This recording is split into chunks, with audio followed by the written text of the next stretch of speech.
2 महिन्यांच्या कालावधीमध्ये मुंबई महापालिकेच्या नायर रुग्णालयातील सुमारे 15 निवासी डॉक्टरांना आणि 5 नर्सेसना हिपॅटायटिस ई या रोगाची लागण झाल्याचा दावा निवासी डॉक्टरांच्या मार्ड या संघटनेने केलाय।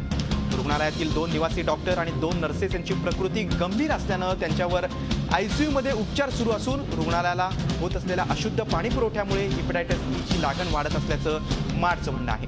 पिण्याच्या पाण्याचा पुरवठा होणारा सर्व पाईप तपासून योग्य त्या उपाययोजना केल्याचं नायर रुग्णालय प्रशासनाच्या वतीने सांगण्यात आले। तसंच हिपॅटायटिस ई ची काही डॉक्टर्स आणि नर्सेस यांना लागण झाली असली तरी मार्ड दावा करत असलेल्या संख्ये इतक्या डॉक्टरांना आणि नर्सेसना लागण झाली नसल्याचं प्रशासनाचं म्हणणं आहे।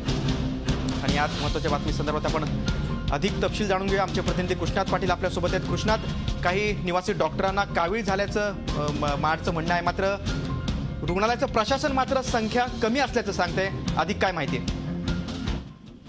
मुंबई महापालिकेचं नायर रुग्णालय जे आहे त्या या ठिकाणी निवासी डॉक्टरांना अशा प्रकारची हिपॅटायटिस ई नावाचे लागण झाल्याचं समजतंय आणि मार्ड संघटनेनं असा दावा केलेला आहे की जवळपास 15 डॉक्टर आणि 5 नर्सेसना ही हिपॅटायटिस ई ची लागण झाली आहे। त्यापैकी 4 जण आयसीयू मध्ये उपचार सुरू असल्याचं त्यांनी सांगितलेलं आहे। परंतु मुंबई महापालिका प्रशासन जे नायर रुग्णालय आहे त्यांच्या वतीने मात्र हे जो दावा आहे तो फेटाळून लावला जातो आणि या संदर्भात अशुद्ध पाण्याचा पुरवठा जो आहे त्याच्यामुळे नायर रुग्णालयामध्ये अशा प्रकारची जी लागण आहे ती गेल्या 2 महिन्यापासून असल्याचं सांगण्यात येते।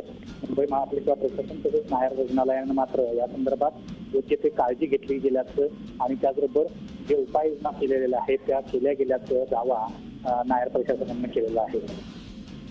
कृष्णात, खुद्द अशुद्ध पाण्याचा पुरवठ्याचा फटका खुद्द डॉक्टरांनाच बसतोय। कुठेतरी आता मनपा प्रशासनाने सुद्धा याची दखल घेणं गरजेचं आहे। तुम्ही दिलेल्या माहितीबद्दल धन्यवाद।